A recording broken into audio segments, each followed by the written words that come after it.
তোমার এই সেলুনটায় কি ছেলেদের চুল কাটা হয় নাকি মেয়েদের, কাদের নাকি ইউনিসেক্স? ছেলেদের সার্ভিস খুব লিমিটেড। ছেলেদের সার্ভিস হলো হেয়ার লিমিটেড কাট, সার্ভিসটা কি ছেলেদের ক্ষেত্রে কি কি প্রযোজ্য? ওই যে হেয়ার ছেলেরা কাট, কি কি সুবিধা পেডিকিউর। নিতে পারবে? বলে দিচ্ছি, হেয়ার কাট, পেডিকিউর, ম্যানিকিউর, আর হলো বডি মাসাজ, এই এতটুকুই ছেলেদের সার্ভিস। বডি ম্যাসাজের কোনো পারমিশন কি বাংলাদেশে আছে?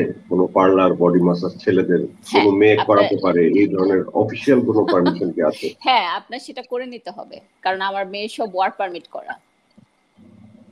আর হলো ছেলেদের শরীর টেপার জন্য ওয়ার্ক পারমিট করানো মেয়েগুলি? অবশ্যই। ছেলেদের শরীর টেপানোর মধ্যে খারাপ কি আছে? খারাপ তো কিছু নেই। আপনার সব কাজের মধ্যে দেখতে হবে যে আপনি লিগেল কতটুকু এখানে ঠিক রাখছেন। তারপর হলো একটা হেলথ সার্টিফিকেট লাগে, যেটা সেটাও আমরা হেলথ সার্টিফিকেট করে নিয়ে এসেছি। এই শুধু ছেলেদের কেন শরীর টেপায়, মেয়েরাও এই সমস্ত প্রক্রিয়াটি কি ঢাকা শহরে বৈধ? আমার প্রশ্ন হচ্ছে তোমার কাছে যে তুমি যতই সার্টিফিকেট আনো যে একটা ম্যাসাজ পার্লারে ছেলেরা ম্যাসাজ নেবে, সেখানে মেয়েরা ম্যাসাজ করাবে, এটা কি বৈধ প্রক্রিয়া? হ্যাঁ বৈধ, শুধু ম্যাসাজ বৈধ, এটার সাথে আর অন্য কিছু বৈধ না। তুমি কিভাবে চেক দিবে যে শুধু ম্যাসাজের মধ্যেই সীমাবদ্ধ থাকবে? কারণ আমাদের সাথে যখন মেয়েগুলা কন্ট্রাক্ট করে তখন আমাদের সাথে ওরা জিজ্ঞেস করে যে আমাদের কি শুধু বডি ম্যাসাজ নাকি আদার্স থিং। সো আমাদেরটা শুধু body massage, only body massage, এবং সেই জন্য আমাদেরকে ফোন করে অনেক সময় কোশ্চেন করে যে আপনাদেরটা কি শুধুই বডি ম্যাসাজ? জি বডি ম্যাসাজ। তারপর অনেক সময় অনেক ক্লায়েন্ট চলেও গিয়েছে। এটা তো সত্যি যে এই ধরনের বডি ম্যাসাজের আড়ালে অনেক ধরনের অনৈতিক কাজের ব্যবসাও এই শহরে চলে। তুমি কি সেই বিষয় সম্পর্কে জানো? 100%। আমি যেহেতু একটা স্পা সেন্টার চালাই, আমি তো অবশ্যই জানি। তো তুমি এই ব্যাপারে স্ট্রিক্ট?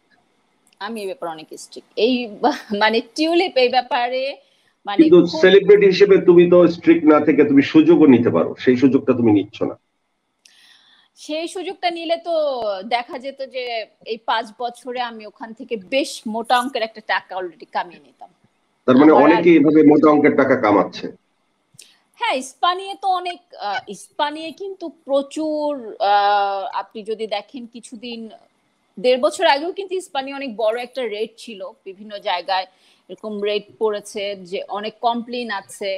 যেমন আমি কি বললাম, আমাদের অনেক ক্লায়েন্ট অনেক সময় উনি পেমেন্ট করেছে, তারপর যখন পেমেন্ট করার পর যখন ওনাকে শুধু বলা হচ্ছে যে no is only for body massage, আপনি যেটা করেন থাই অয়েল মাসাজ তারপর অ্যারোমা মাসাজ অনলি, এর বাইরে কোনো সুবিধা নেই, তখন টাকাও ফেরত দিয়েছি, আমরা অনেক টাকা ফেরত দিয়েছি।